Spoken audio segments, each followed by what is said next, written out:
The History of the Old Brick Church podcast is brought to you by St. Luke's Historic Church and Museum, located in Smithfield, Virginia. As a museum and historic site, St. Luke's focuses on the development of religious freedom and the early American religious experience. This program was supported by a grant from Virginia Humanities.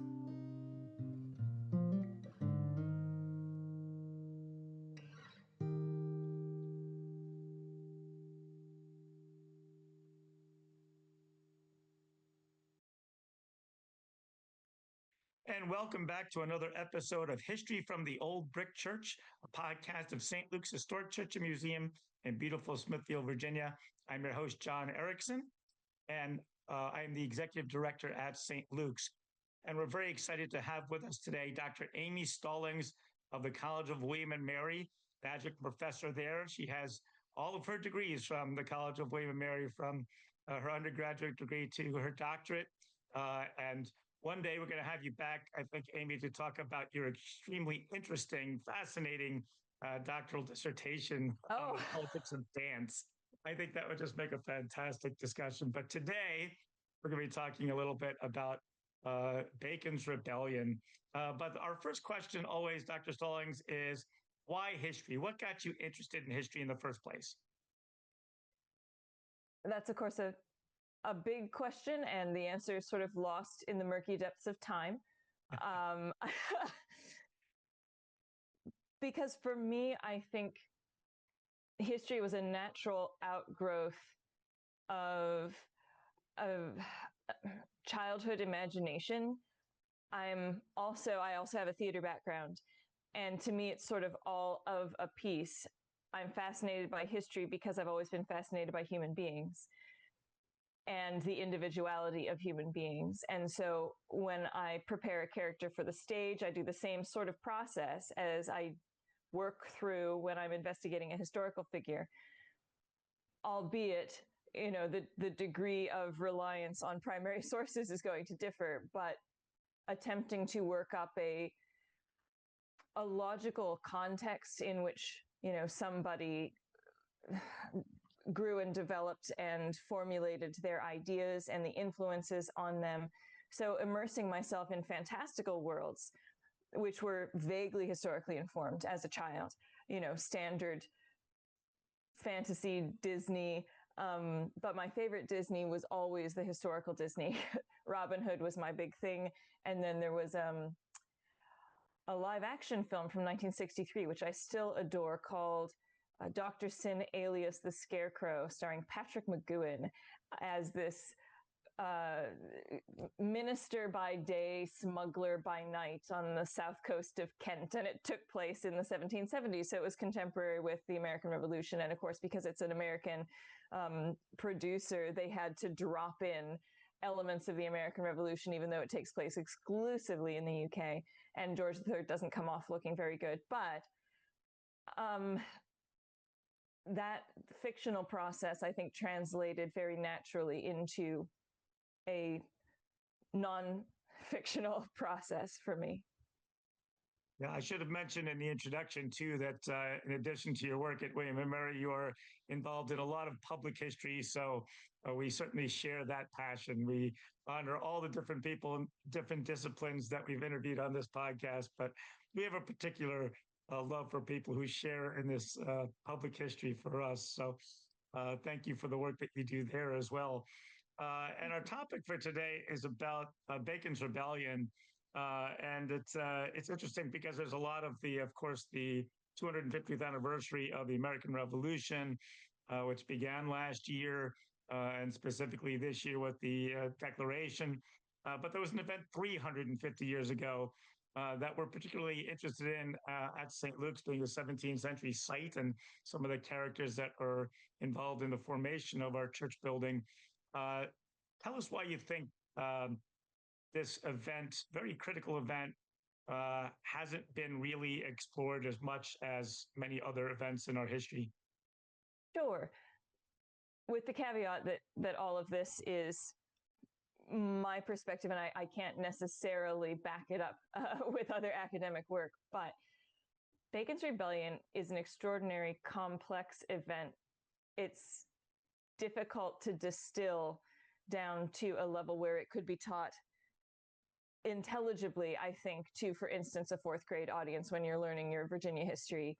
It's much easier to simplify, idealize the American Revolution than to try to grapple with the sometimes counterintuitive aspects of Bacon's Rebellion, when sometimes the characters, so to speak, that a modern American might be inclined to want to support as the underdog, they're not actually all that admirable. And coming to terms with the fact that I don't like anyone in this story,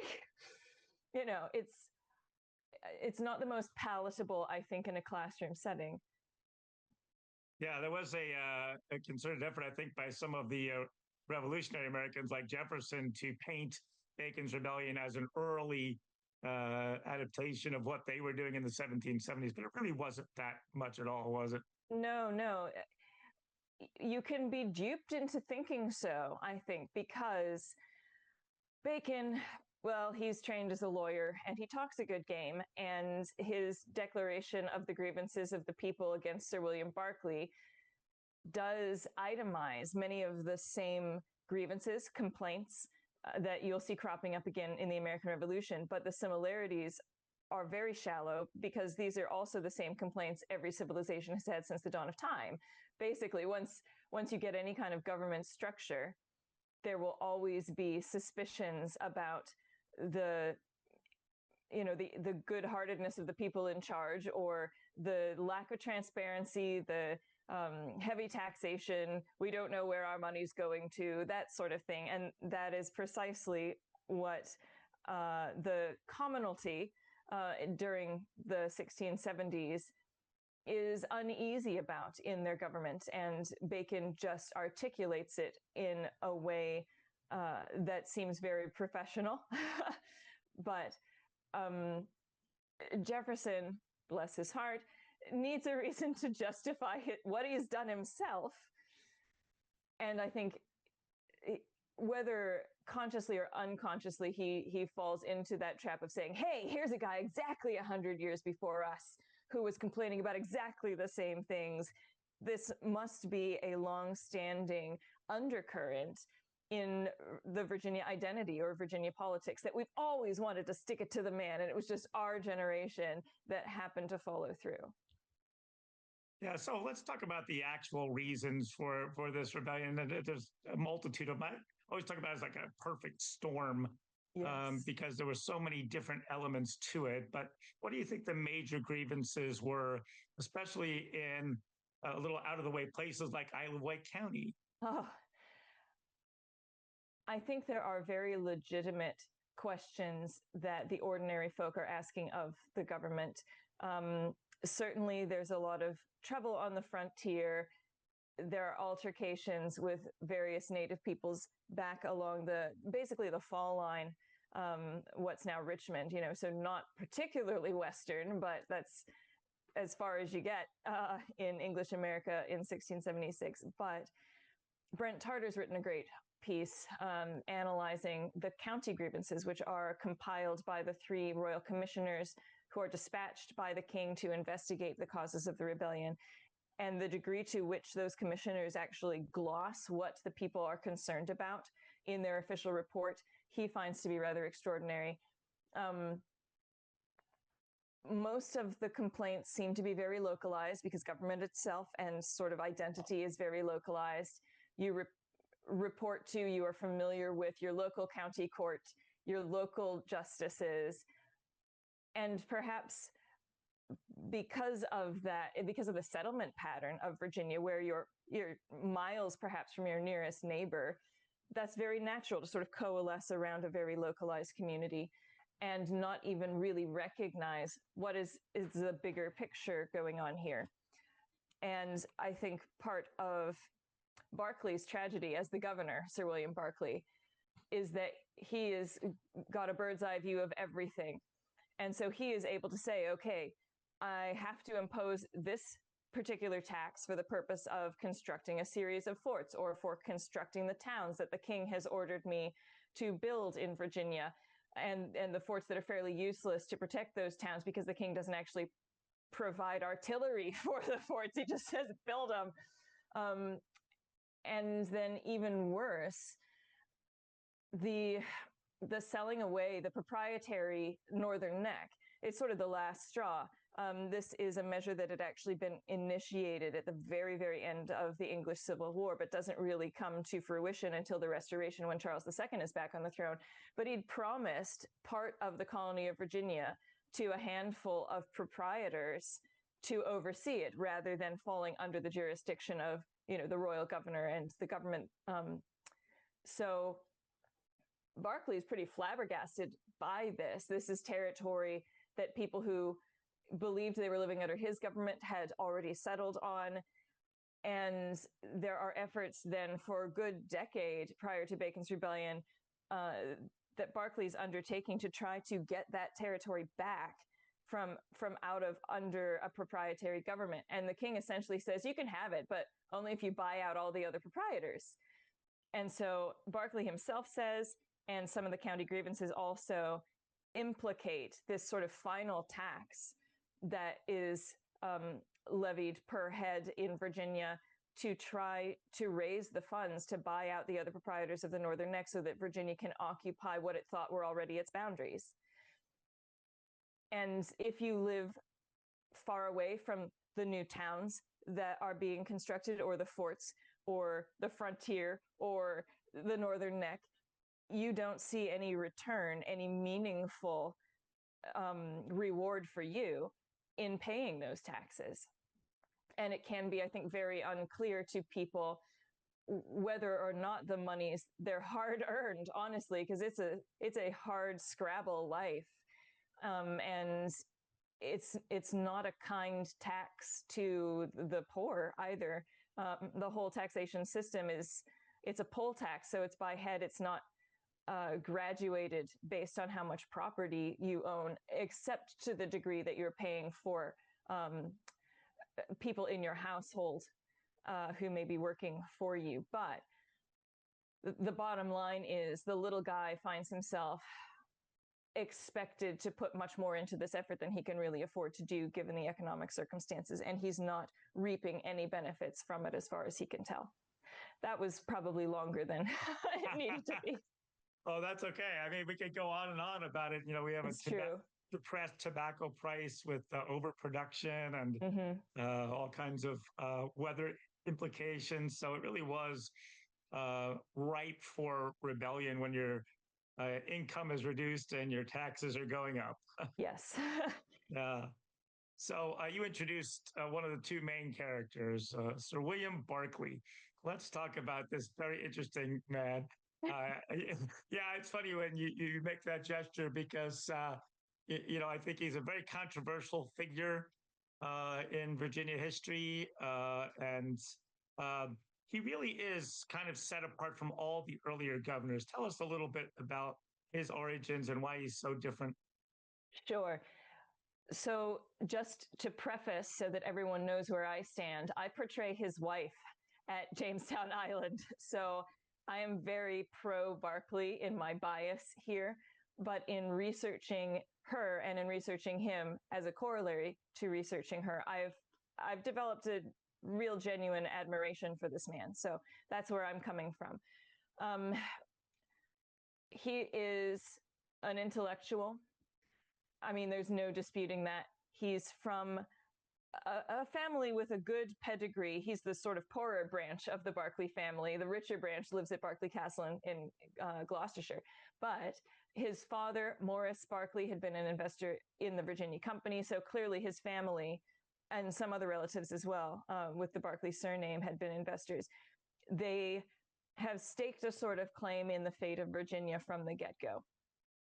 Now, Sir William is educated at Oxford, and during a time period when you didn't even really need to take a degree, you could just say, oh, I attended Oxford, and everyone knew where you stood in the social pecking order. He takes 2 degrees from Oxford, and he's made a fellow of Merton College.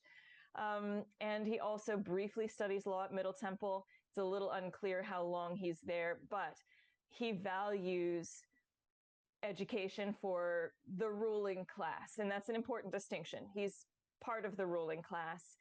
And that's a segment of society who are, in his opinion, and in the opinion of many of his generation, seem to have an inherent sort of right to be educated. And he's going to cling pretty tenaciously to notions of a divinely imposed social hierarchy for the rest of his life, because that's the world he grew up in. That was truth as far as he was concerned. He ends up in the court of Charles I. He is a court playwright. He seems briefly to have been made a gentleman of the Privy Chamber. So he's quite close to the royal family. And this, I think, also contributes later to what I would consider his sort of tragic fall. He's a tragic hero in my mind. That's how I would cast him. But he actually lobbies to be made governor of Virginia, which is something that most people aren't, frankly, that interested in, not in the way he is. And most royal governors don't bother to make their home in the colony of Virginia. Berkeley does. He goes a step further. He's from a privileged background, and yet he willingly comes and sets himself up in Virginia with grand plans for how he's going to reform and improve the economy and the legislature. It's under his first term that the General Assembly is changed from a unicameral body to a bicameral legislature. But he's very, very good at balancing political factions in his first term. That's one of his great achievements, is taking a situation which in the 1630s had been quite fractious, so much so that the Governor's Council had chucked out the royal governor, Sir John Harvey, in 1635 and sent him back to England. And then Charles I said, "What are you doing here?"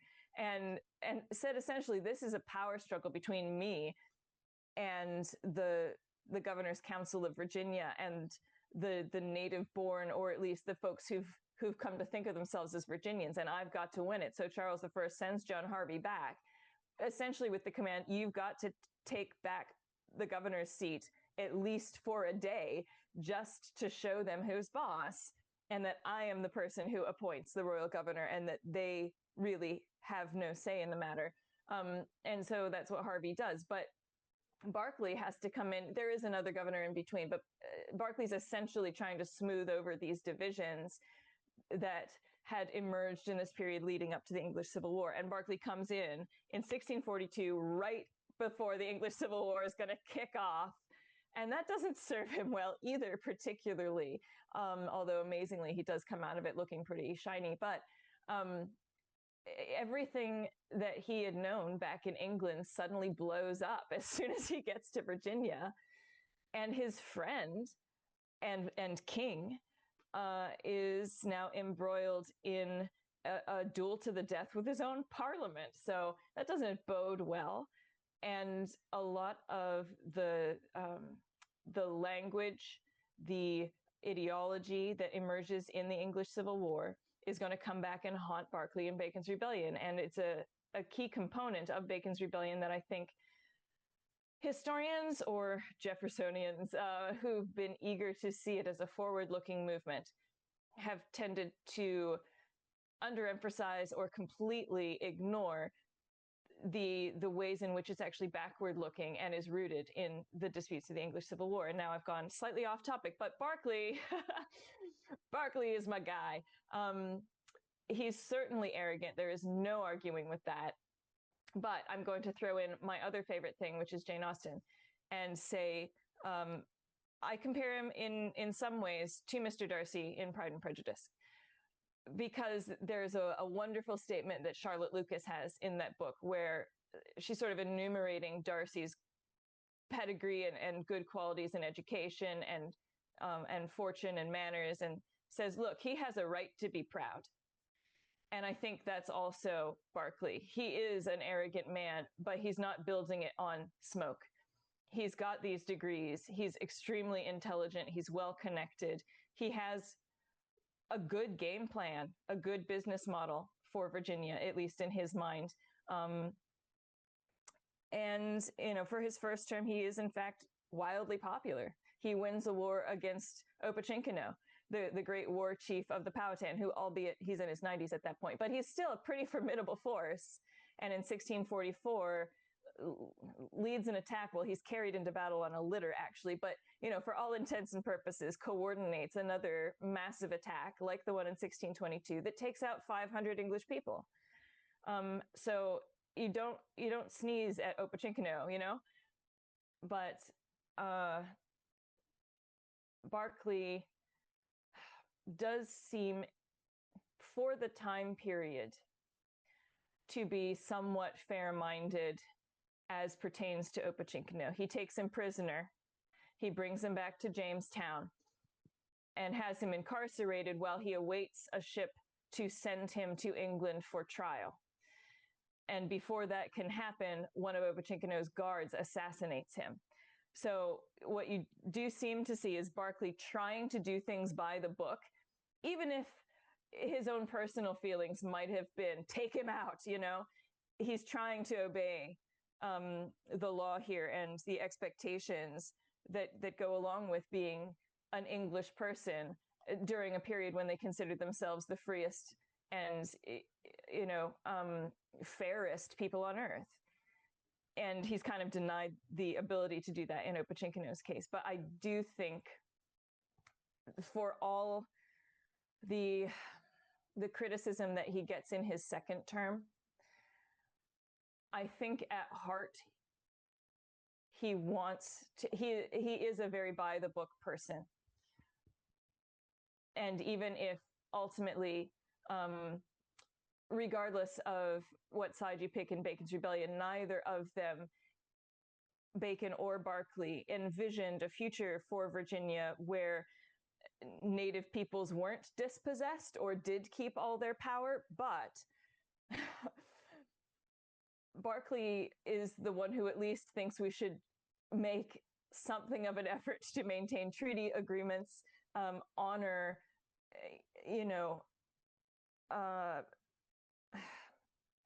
honor trade arrangements that already exist, and don't go in without the protection of law and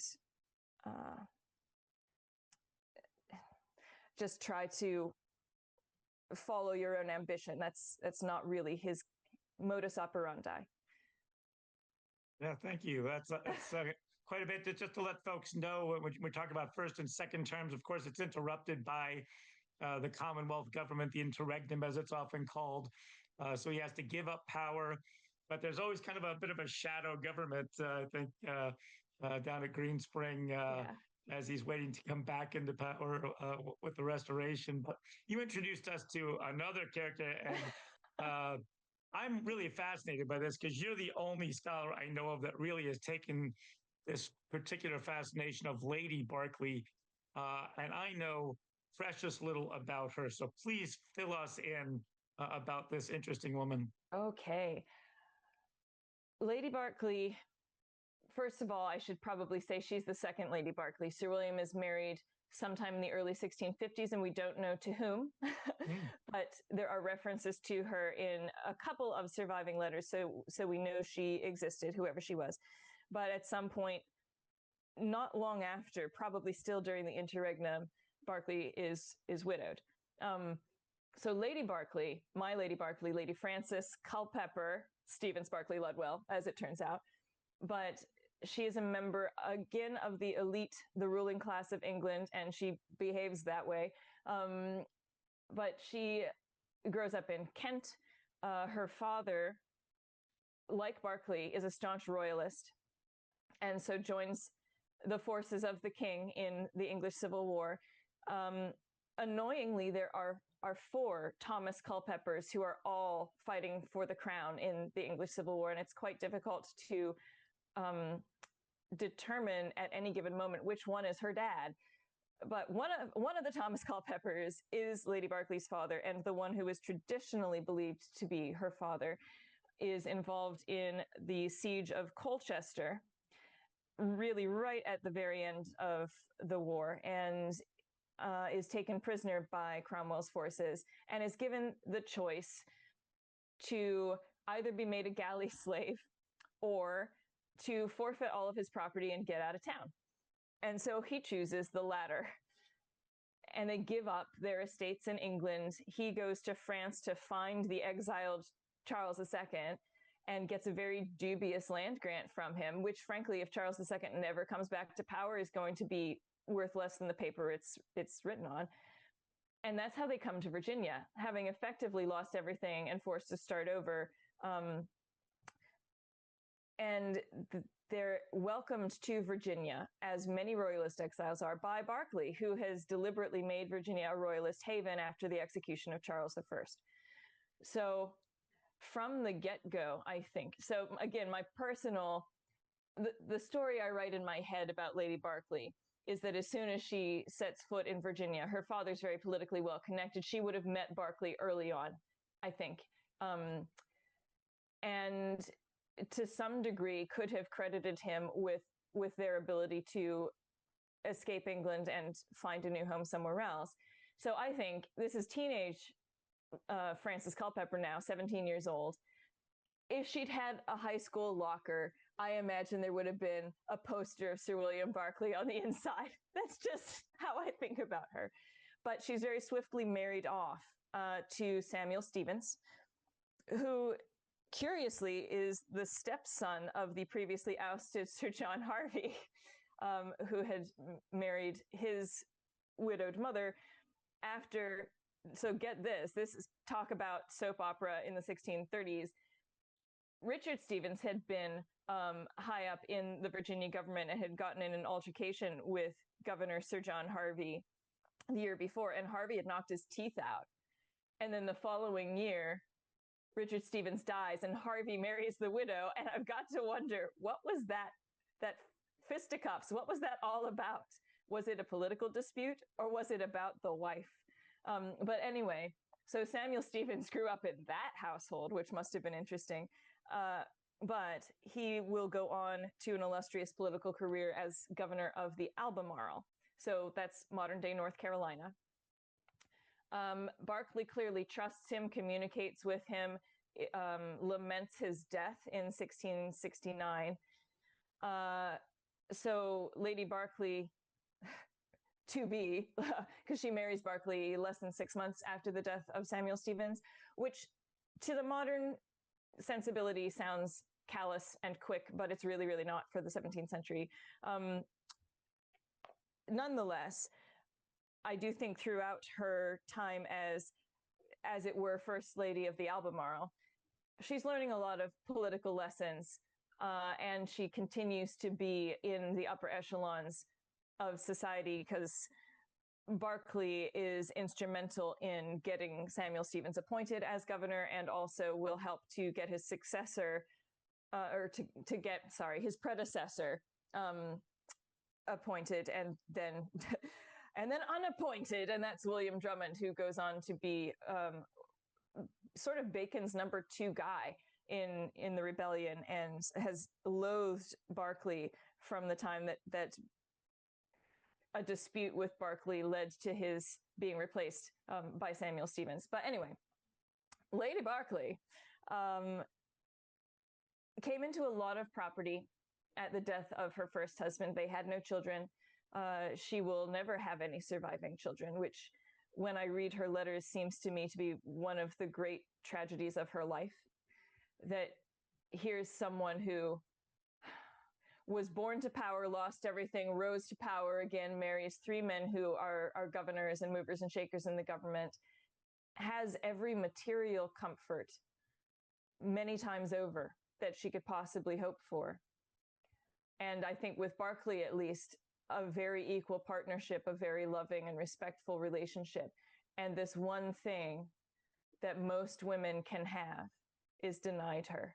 And I think that's a very personal struggle that she has to contend with. Like on the surface, her life might look desirable to many people who are below her on the social ladder, but they have the one thing that she can't manage to produce. But I do think that her relationship with Berkeley was the closest of her 3 marriages. That's just, we don't know very much about her marriage to Stevens. She refers to him once in her letters that survive. None of the letters that she wrote while she was married to Stephen survive. We start to have documentation from her from about 1670. So Stephen's will goes to court. Somebody challenges it. So she almost loses all of Stephen's property as well.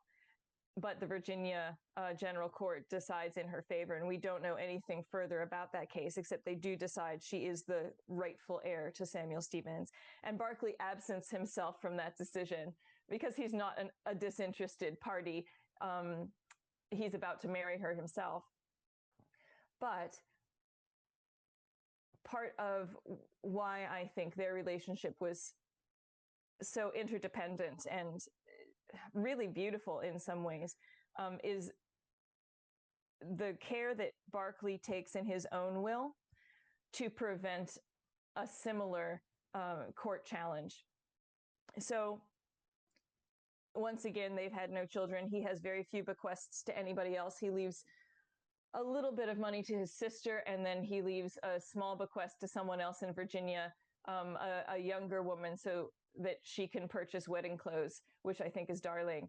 But he leaves the vast majority of it to Lady Berkeley. And he says twice distinctly, I'm leaving everything to my wife. And then the second time he says it, so that there shall be no cavil. No one's going to quibble with me. I'm going to say it again for the folks in the back. I'm leaving everything to my wife.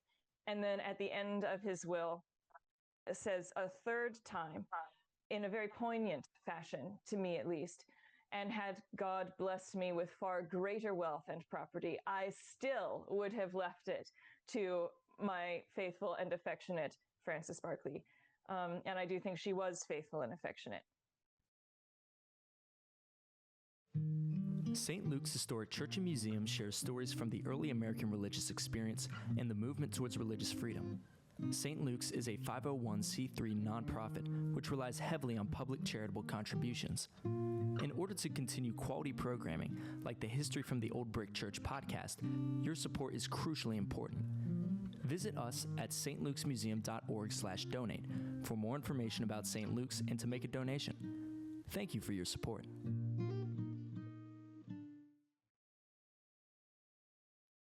Well, those letters are kind of interesting, and you let me know when I first met you, actually, about a very interesting letter regarding our patron of our old brick church, Yes. Joseph Bridger. Yes.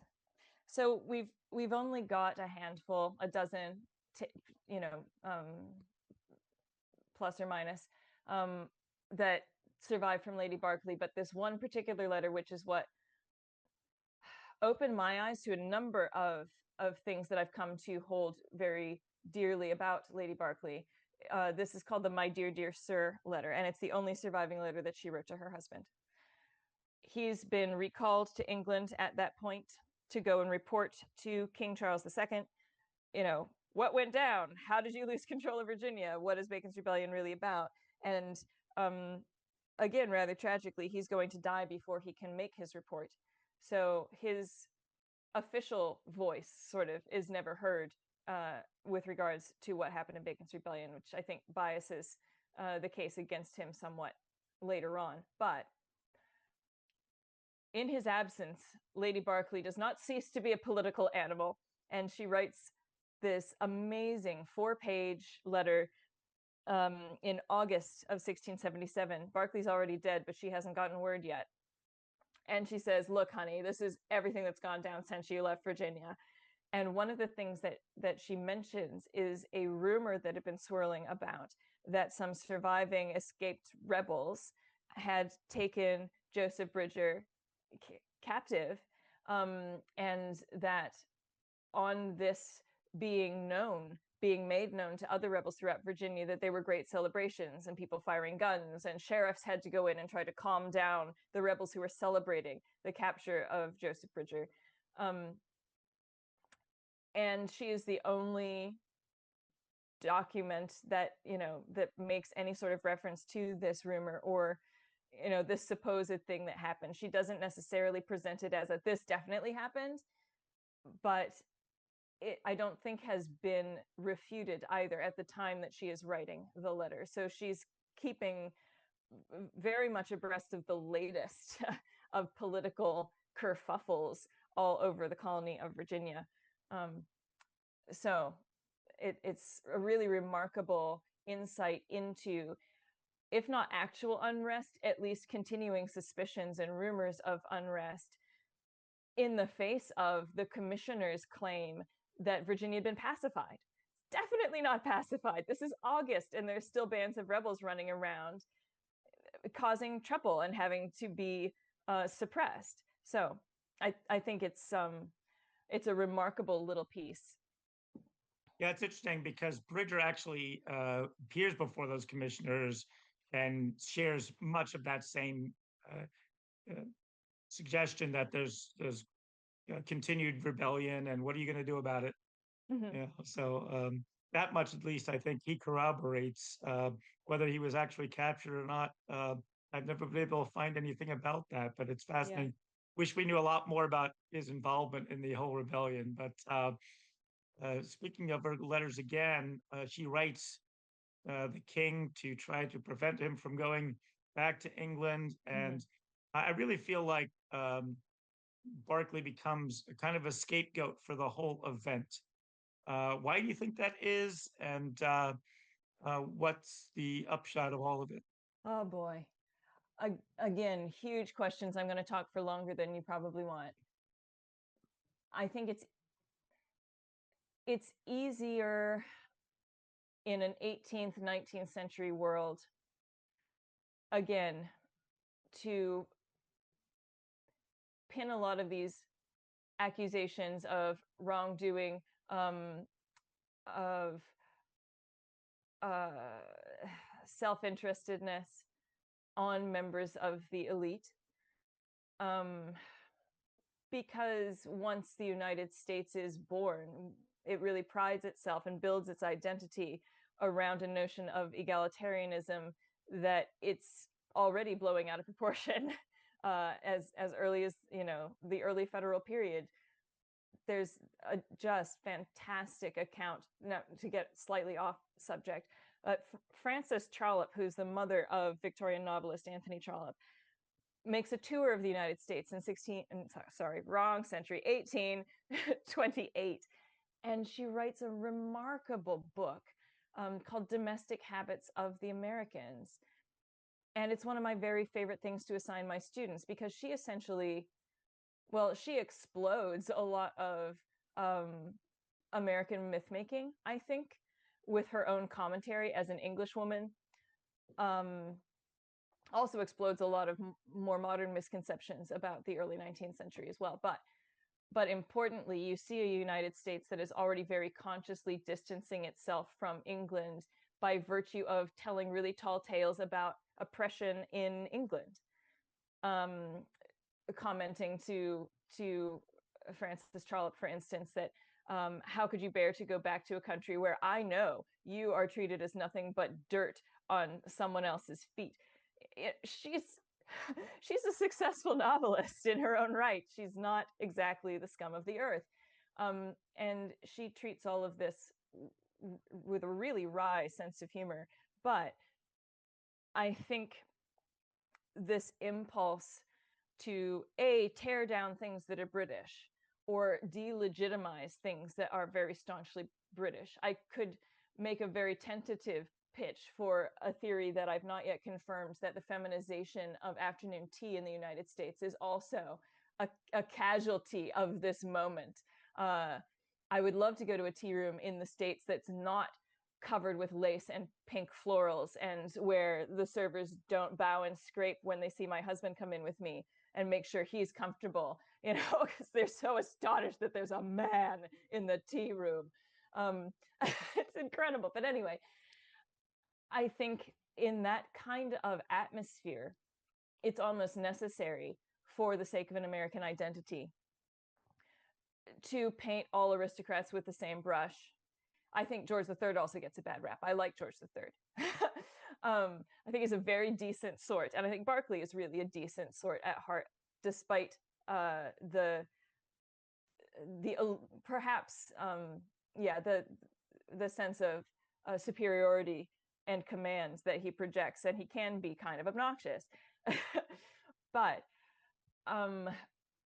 the other element of that probably is that he doesn't get his story out. The documents that historians have to work with to judge Bacon's rebellion are largely the report of the commissioners, and some surviving documentation that is more favorable to the rebels. Sarah Drummond gets her story out really early, so she writes up this document called the Humble Petition of Sarah Drummond, and she goes and presents it to the Lords of Trade and makes a lot of claims about her husband's innocence and the injustice of how she and her family have been treated by Berkeley, that their property has been confiscated. And I mean, never mind that that's what happens when you commit treason. It's just kind of the way it goes. Tough luck. But Berkeley doesn't even confiscate very much. Drummond has more than 5,000 acres of land in Virginia, and Berkeley confiscates, as far as we know, one farm. But that's enough to get Sarah Drummond's dander up, and she goes and gets it back because the Lords of Trade don't recognize that she's full of it. And this is based on great research by, well, I guess certainly William Washburn, but also his name's gone right out of my head. Philip, is that right? Well, anyway, I'll leave that. I'll let that lay. But 20th century historians went back and deliberately, they unpacked everything in Sarah Drummond's plea and basically said this is hogwash. And concluded that subsequent petitioners like Sarah Drummond, who try to have the same degree of success that she did, their cases actually fail before the Lords of Trade because more information has gotten back to England by that point. But importantly, the Coventry Papers. So the Coventry Papers, that collection holds many of Berkeley's letters, his correspondence with Henry Coventry and other members of the government back in England as the rebellion is unfolding, trying to explain where he's coming from and what's going on. Those documents were not viewed, as far as I'm aware, by any American historian examining Bacon's rebellion until William Washburn's The Governor and the Rebel in the 1950s, which completely flipped the script and said for the first time, wait a minute, based on my reading now of the newly available to me Berkeley's side of the story, we're going to have to rethink Nathaniel Bacon as a proto-patriot, because he does not come across well at all in that account. So I think the tendency to blame Berkeley was rooted in a couple of things, but identity politics and also the unavailability of resources and people simply not knowing that there were letters even extant that explained what Berkeley thought he was doing and what was going on. Again, very long answer, sorry. That's okay. We love it. So just to finish up, again, I oftentimes give tours and say, if I were to task you to go read a book on Bacon's Rebellion, there's precious little about it. Why should somebody 350 years after this event care about Bacon's Rebellion? Okay. So I think I will have to answer twofold. One for Bacon's Rebellion specifically, and then one more generally, as a sort of circling back to the why history question, I guess, from the very beginning. Bacon's Rebellion as a moment has obviously, as we've discussed, been interpreted in a variety of different ways over the course of history. And I think revisiting that, especially in the 250th anniversary year, can be perhaps especially fruitful. Some historians, like Edmund Morgan, have viewed Bacon's Rebellion as a turning point in the development of a slave society in Virginia. More recent investigations by the likes of John Coombs have not refuted that per se, but have determined that Bacon's Rebellion serves more as an accelerant to a process that's already underway, shifting from indentured servitude to slavery, but that the recognition that in 1676 there was still sufficient common cause among indentured servants and the enslaved, or even poor whites and poor free blacks, that they all had grievances that could bring them together in pursuit of a goal, as dishonorable, honestly, as were the means by which they went about that goal in this case. But that was something to be feared, and so that there's a sort of a coalescence of ideas around race after this point that begins to draw starker divisions between whites and non-whites in the colony of Virginia. So maybe not the tipping point it was once portrayed, but certainly a very important step along the way in a continuum. There have been other historians who have viewed Bacon's Rebellion also as a turning point in gender divisions or gendered sort of lawmaking in Virginia, and there's some merit to that as well. You do certainly see in the post-Bacon's Rebellion period, granted this is again a gradual process, that the law is coming down harder on slander than it had been before. But I do think that it's also important, to recognize that we're living in a period when our understanding of human rights is not even a gleam in the eye of Virginians. It really does not exist. So life stinks for everybody, regardless of gender or race, for the most part. There's like a 2% of society that's doing okay and everyone else is suffering. But it's not that a bunch of lawmakers got up one day and said, gee, I'm feeling extra patriarchal, let's squash women's voices. It doesn't come out of nowhere. In other words, it comes out of how effective the rumor mill had been during Bacon's Rebellion. And that is largely driven by women. So as I have said in the past, if you read mysteries, poison is a women's weapon. Gossip is also considered historically a woman's weapon. And it, of course, is tied into things like a lack of institutional power. But again, those are things that are also characteristic of poor white males. So I think there are still distinctions to be made and ideas to be teased out of this notion of Bacon's Rebellion as a turning point in sort of the creation of a gendered society that we see very firmly established by the 18th century.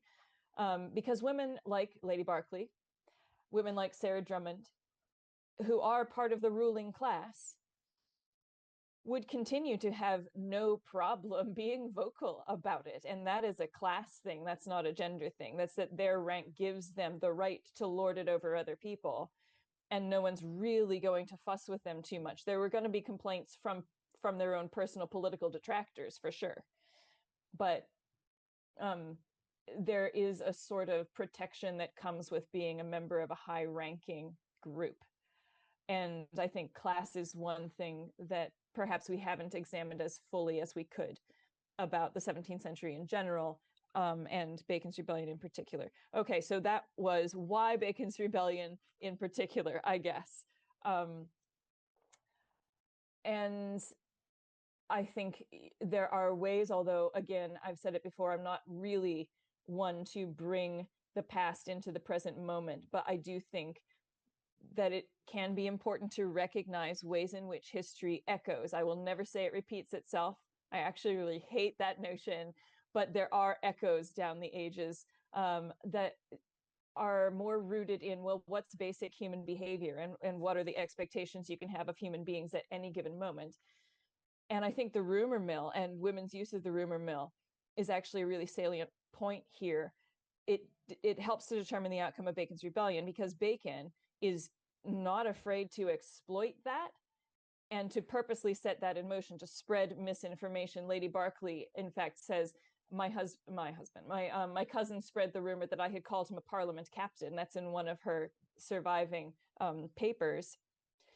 And these rumors, the commissioners who come in to investigate Bacon's rebellion say that the rumors obtained so quickly that they got the start of truth.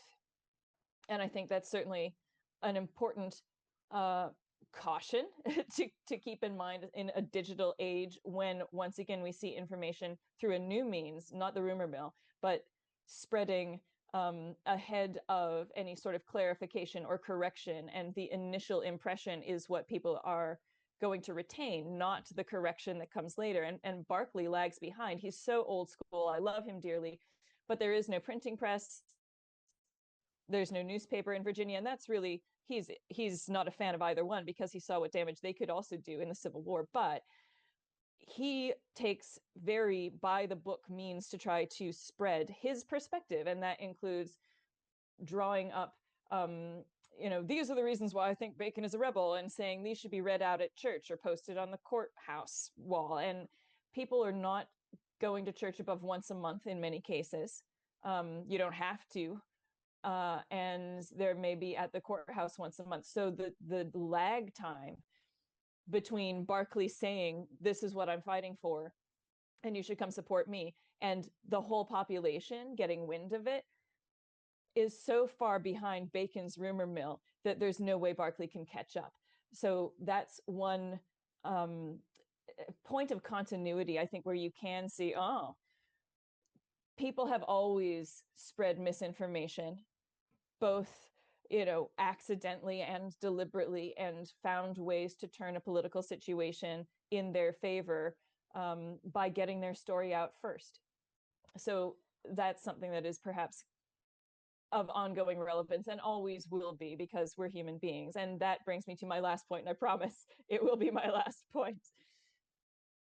But for me, studying any era of the past, and perhaps no era more than Bacon's Rebellion, because of its complexity and the diversity of voices who are all involved and deeply invested in that event, it's an exercise in empathy. It's also an exercise in logic, because human beings are inherently both logical and emotional. And I think it's worthwhile examining both those angles. Now, some historians are going to go deeper into the logical arguments. Some may go deeper into the emotional, but I don't think the two can be divorced from one another. So as a historian, it's important to me to try to understand the whole person, both what they're feeling, who they love, who they hate, who they want to get one over on in the public sphere for some reason, economically or politically, but also then the logic behind that. What's their thought process? What do they think they're going to achieve, and how are they going to get there? Because even rumors, even conspiracy theories generally contain a nugget of truth, because most people aren't going to be convinced unless they do.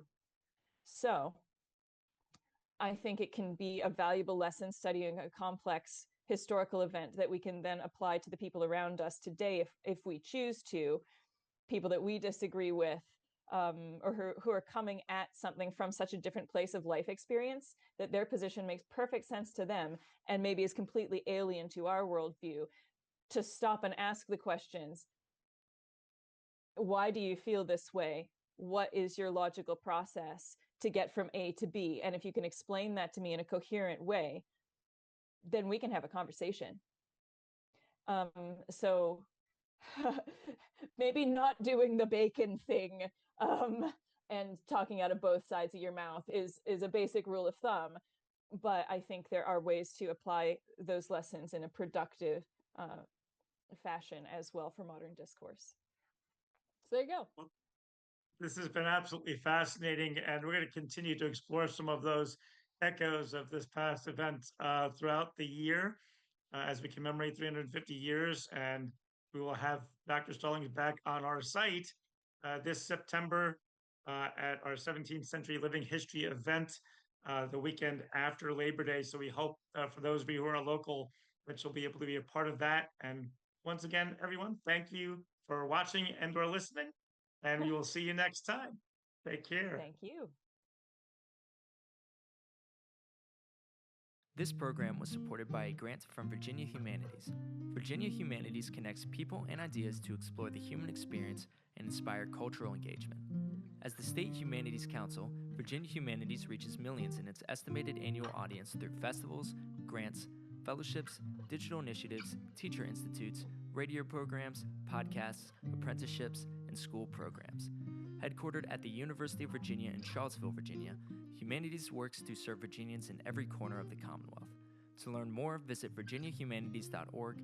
To learn more about St. Luke's Historic Church and Museum, please visit stluke'smuseum.org.